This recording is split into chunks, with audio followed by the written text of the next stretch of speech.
Hi, and welcome to the Dr. Carl Callender Visiting Writer Series show. My name is Suzanne Parker. I'm part of the English faculty here at Brookdale, and I direct our creative writing series.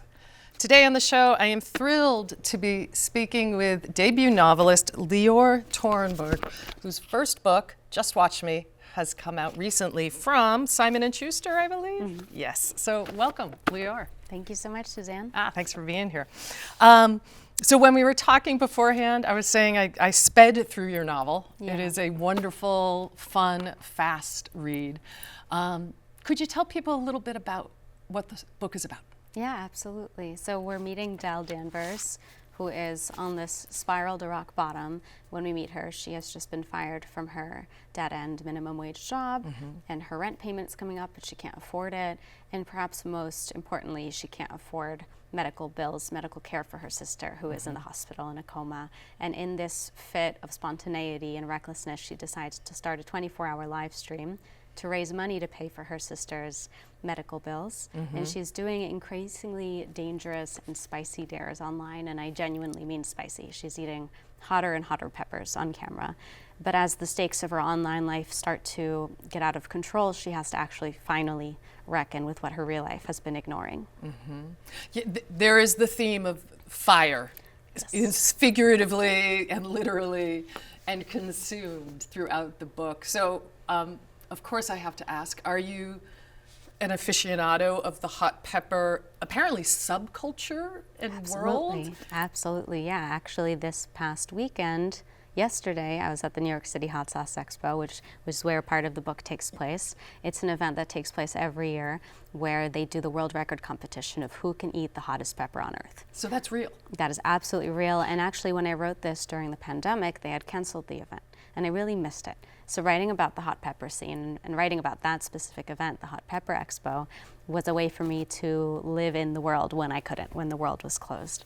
And it's a really vibrant subculture. It's kind of like wine lovers or coffee lovers or chocolate lovers, where it has the gourmet side and also just people who are avid. Did you have that interest before the book, or was that part of the research because she is entering into these hot pepper eating contests? Was that research that you discovered while you were writing it?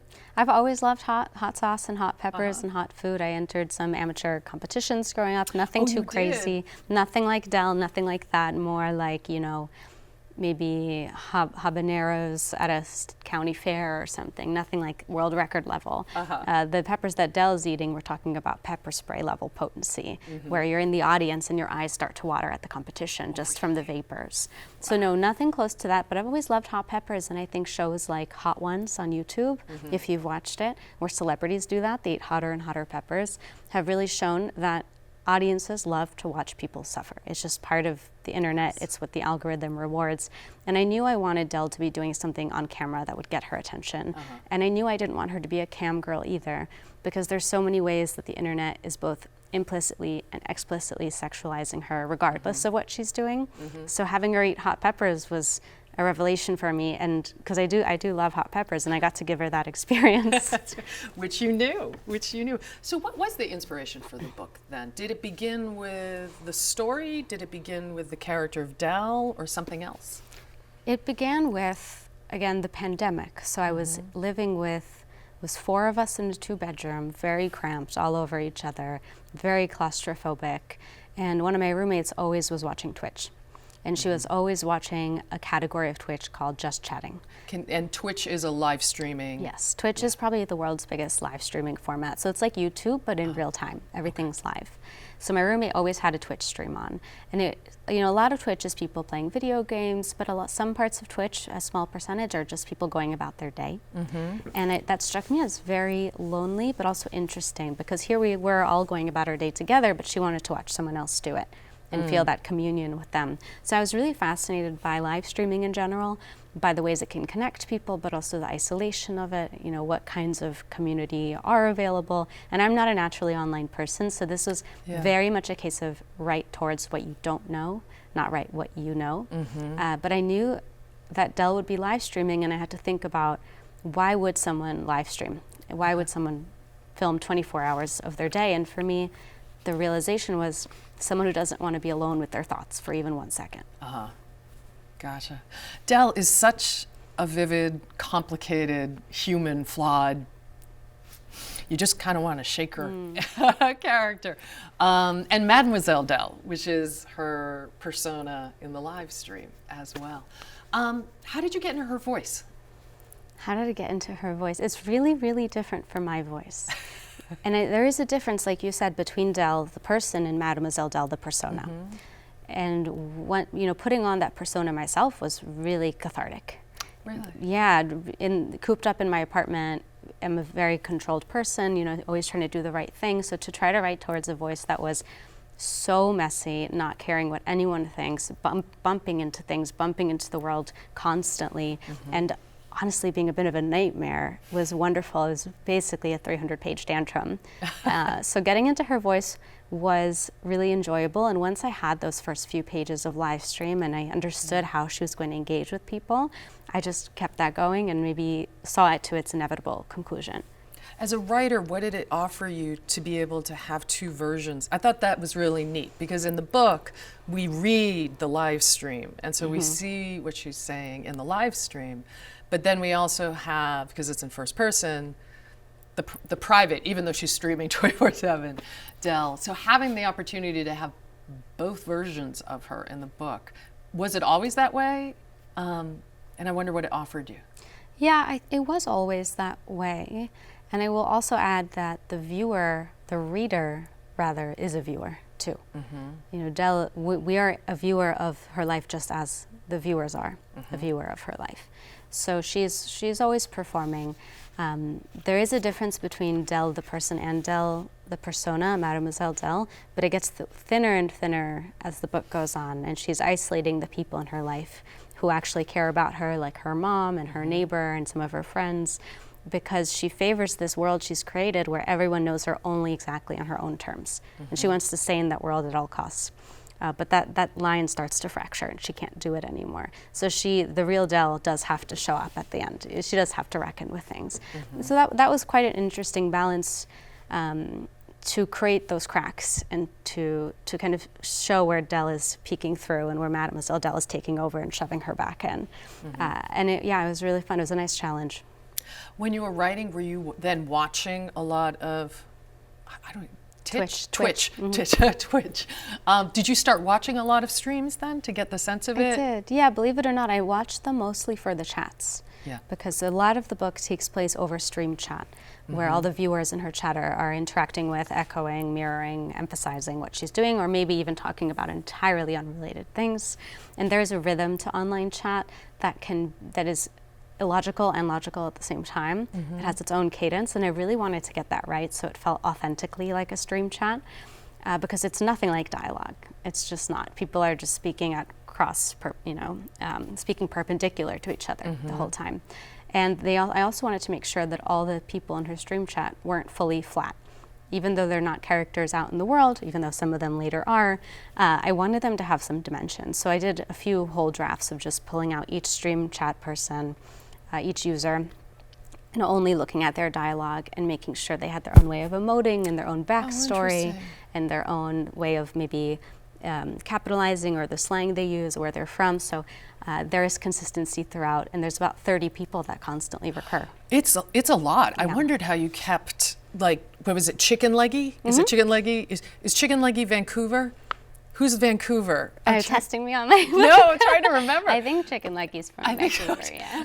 But I was so impressed by you do get these sense of these unique people posting, and they all have their own, some are upset, some are egging her on. They all have their own personalities. And to do that with so little space, I thought it was amazing. Thank you so much. Yeah, so you actually charted them out so you could remember who was who? Yeah, and then when Dell in a fit of agitation blocks someone, maybe you're even upset then because you like them and they're from Vancouver, and maybe it feels more like something then. Yeah. In an interview, or an article actually, that you wrote for, I believe, Lit Hub, you talked about grifters and sad girl grifters. And I wonder if you could talk about that, because I thought it was just an amazing way to think about the character of Dell. I am obsessed with the grifter archetype, all the way to, I think, reading The Talented Mr. Ripley was mind-blowing for me. I love this character who sees the system and wants to exploit it. And under capitalism, I think these archetypes are really appealing to a lot of people. And there's different types of grifters. If we think about, you know, in this article I wrote, I talked about greedy grifters who are in it for money. There's sociopathic grifters like American Psycho, like Patrick Bateman, who are just in it for maybe some ideology, but it's quite cold. And then there's the sad grifter. And there's the sad girl grifter and the sad guy grifter. I give an example of Don Draper from Mad Men as the sad male grifter. He is exploiting a system to get what he wants, and we really empathize with him, and we give him so much grace. Yes, he is lying. Sorry for spoilers, the show's been out for a while. Yes, he's taking on another person's identity, but wow, look at him trying and striving. We give him that grace. But with the sad girl grifter, and who comes to mind is also the main character from the book Yellowface, and maybe The Guest by Emma Cline, we don't laud the trying. We don't laud the striving. The sad girl grifter is doomed to fail, and the reader is less likely to empathize with her for trying. So for me, it's a more tragic archetype. Yeah. Oh, it was. I urge people to check it out. It was a fascinating article, and it helped me see the entire book in a new way. One last question before we kind of take a break. The book is really ambitious in what it's taking on. It's so much fun, but it's tackling some serious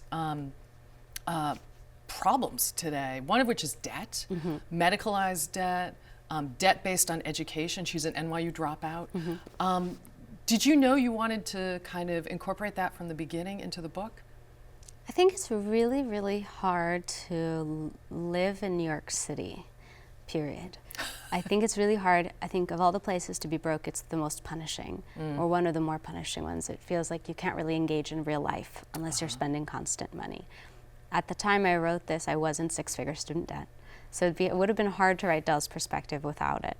And there are a lot of these systems that she's butting up against, whether, like you mentioned, it's student loan debt or medical debt or her minimum wage labor, or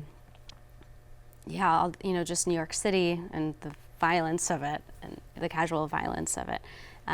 So it's not that I intentionally sought out to write those things, and they're also not front and center, but they do create an atmosphere around Del of desperation and claustrophobia. Absolutely. No, and I thought that came through really strongly, and I thought it was really important as well, too. As well, though, you also have the culture of live streaming and how it's performative, and at the same time, it's also pulling out people who want people to take terrible risks for themselves. I thought it was really interesting when she's finally coming to she's kind of called out, and she's rationalizing, I gave good entertainment for my viewers. And that moment in the next line is, and you. Was that an addition to directly address the reader like that? You know, that we are part of this, as you said, the stream. We've been reading it. Yeah, the viewer or the reader is implicated. I think a lot about implication.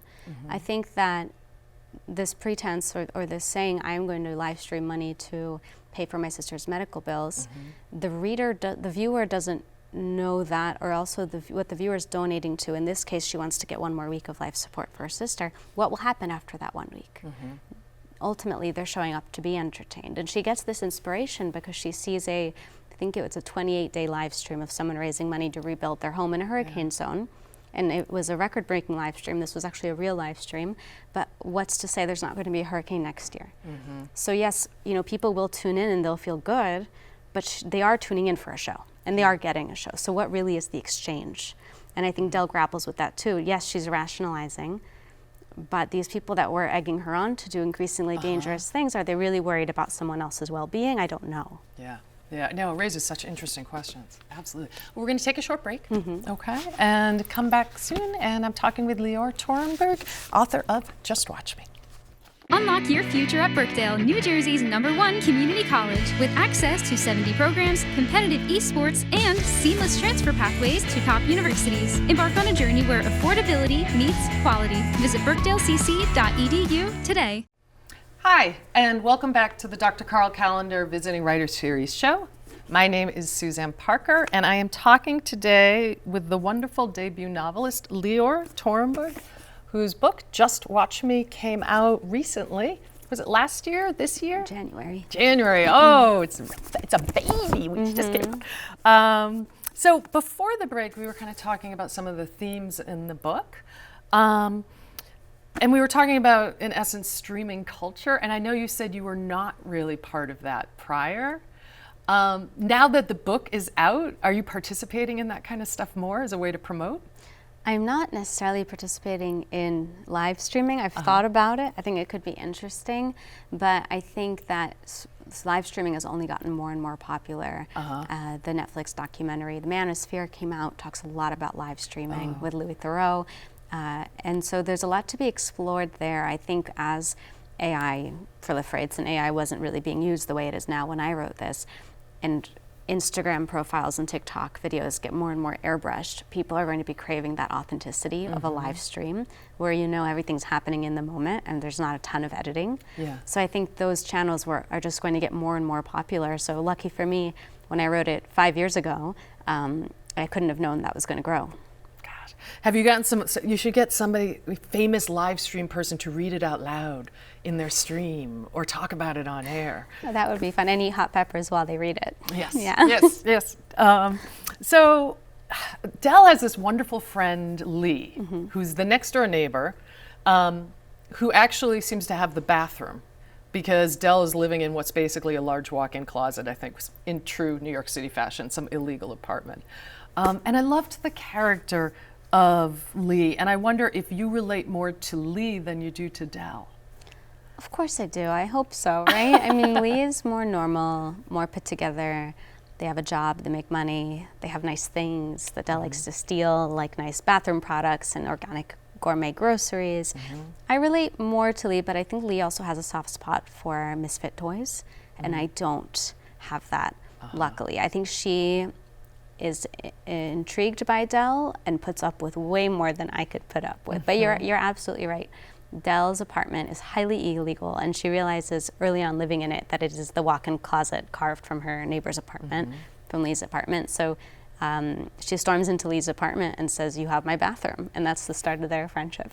You get a lot of humor in the book out of Del's lack of a bathroom and the machination she goes through to get to a bathroom when she needs to. Yeah, that's real life. One of the things I loved about the book was that you kind of wonder if Del and Lee are possibly going, because there's a great intimacy and closeness in the relationship, if they are going to get together in the end. And I don't think this is a huge spoiler, but they don't, and you don't take it in that direction, which I really enjoyed. It just validated this kind of deeply felt intimacy that did not move towards that. Was there an iteration where they got together, or did you consider it, or was it a conscious choice of that's not going to happen here? I did consider it. Yeah. I think they love each other. Yeah. And Del is highly attentive to Lee. All their movements, everything they say, Del's going to be thinking about that for a long time. I think there's a codependency there. Ultimately, I don't think Del is in any kind of mental state for a relationship, especially not a productive one. And I think Lee can do better. Justice for Lee. I think they could do way better. Yes. But I did think about it. I thought about is this something that is going to happen off screen after the book? And my conclusion for me, and maybe it's different for other people, is no. I don't think so. I think Del needs this one good thing, which is true friendship, someone who doesn't need something from her and something non-transactional, and just someone else in her life who knows her. And I don't want her to jeopardize that ultimately. But I really also was intrigued by writing a relationship with high stakes that wasn't romantic, because friendship has high stakes. In fact, I think it's some of the highest stakes in our lives and can be as important as romantic relationships. Given how sexualizing the internet is and how much time she spends on the internet, I just think it would have felt too much to put in any romance on the page. And I'm happy. Yeah. Oh, I was. Yeah. Because you kind of wonder, are we going to go there? And I was so happy that it validated their friendship and didn't do that extra step. And I agree, Lee deserves much better. Yeah. Maybe later for Del, but not right now. Yeah. To me, at the heart of the entire book is this mystery of what happened with Daisy.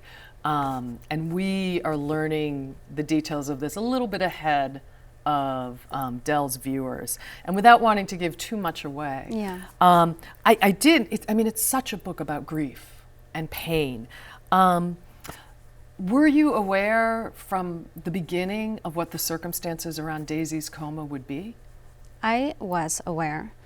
I think there's only one satisfying way the book can end. I think, so when Dell decides to commodify herself by becoming a product and putting herself online for consumption, she has to decide how much of herself she's willing to put online and how much she's going to keep for herself. Knowing that if she's doing her job right in being a creator, she's making unlimited demand. Like, she can only give more and more. Yeah. So she is withholding some things for her own privacy and for her own sanity. And so the question for me also became, as a writer, from a craft perspective, how do you, when someone is so closed off and so allergic to vulnerability, how do you have them reveal something to the reader? Or when someone is in denial about something, how do you at the same time have them talk about it? And for me, I did that through what I thought of as cracks, and small cracks and one big crack. And so that from a craft perspective, that was really interesting. And I did always know the ending. You did? Yeah, I wondered. Or if that kind of evolved and crystallized as you were writing. The trick was how to pull it off. But yeah. I know with Nerd Daily, in an interview with them, you had talked about writing a novel is an endurance sport. So I wondered if you could speak to how long you worked on this novel, its evolution, its journey. Yeah, so I worked on this book specifically from 2021 to 2023. Quite quick. Yeah. Quite quick. It's a fairly simple book, 7 days, 7 chapters, present tense, first person. And her voice is so strong that it just carried me through it. And honestly, it was a really joyful experience to be able to play on the page like this. But it is very far from the first book I've written. So this is my debut novel, but it's the 6th manuscript I've written. So there's another 5 books that I'm excited to go back to, which is all to say it is an endurance sport. And those 5, I finished them and I said, okay, again. And I'm going to hopefully keep going in that way. And I think I had a mentor say that writing a book is like running a marathon, but you don't know if you're running in the right direction, and you don't know how many miles you've run or how many you have left to go, and there's certainly no one cheering you on from the sidelines. But with writing programs like yours and writing communities like this, you can at least have someone cheering you on from the sidelines. That makes it sound absolutely awful. It can be. So you have to actually enjoy running. That's the trick. So this is your 6th manuscript then, you said. So how has your writing and how have you evolved as a writer then, rather than just this one manuscript, but across? I mean, it's been my entire writing education. So I started learning by doing. I think I wrote my first awful manuscript when I was 18 or 19. And just to get in the habit of writing and doing the thing. I couldn't edit. I didn't know how to edit yet, but I could sit down and write, and honestly found a lot of peace there and just feel most comfortable when I'm writing. Revision is something I learned a lot later, maybe around when I did my MFA. In 2019 is when I really started to understand the work of revision. So writing and generating, for me, luckily, has been fun and a way to escape and a way to be entertained. Revision to me feels more like work. And I will also say that a lot of my early work is more autobiographical, a lot of my earlier books. This is very far from autobiographical, even though I'm stealing things from my life, like the debt and the hot peppers. And also that I think, like a lot of writers who maybe have this idea of what it means to be a writer, I've resisted plot for a really long time and just wanted to focus on sentences and feelings and atmosphere. And I challenged myself here to just give it a really propulsive plot. And this was a challenge for me. And it was really fun to play within those parameters. Is the style of this, this really strong voice, and kind of the experiment of using the live stream conversations, do you play generally speaking in that way, or was that a change in this one that the subject matter kind of opened up? I don't know if I'll revisit the subject matter. I might, but the live streaming is not in any of my other books. And the one I'm working on now is historical fiction, so it's very, very different. But I think what all of those books have in common, the best parts of them, are perhaps exploring the weirder parts of humanity, the uglier parts, the more painful parts. And so I'm always trying to press on the wound in different ways, and hopefully that heart and that strangeness is in all of them. As a writer, that's interesting, that idea, that sort of strangeness, because in Just Watch Me, Dell is sort of egged on to do riskier and riskier things, and I mean, at one point sets herself literally on fire. Mm-hmm. Do you ever worry, am I pushing this too far? Have I taken one step too far on this and I need to pull it back? Well, that's interesting too, because for writers, you know, everyone in the process says to you, okay, I love it, it's perfect, now let's fix it. So everyone says that to you. So when I got an agent, he said, I love it, it's perfect, now let's fix it. And he's like, I think we need to go a little bit farther. So that scene actually wasn't in there originally. But when I signed with my agent, we put it in. And then when you sell the book, the publisher says, all right, it's perfect, now let's fix it.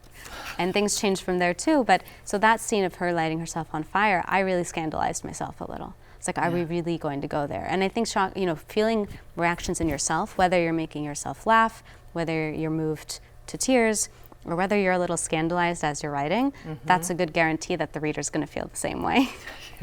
It was shocking, it was disturbing, it was hard to read, but it was also so symbolic. I think your agent was right. It had to go. Thanks, I'll tell him. So we're going to be wrapping up shortly, but I did just want to, I feel like this is begging to be put on screen, and not just a live stream screen. Would you be interested in seeing a movie version or a TV version of this up there?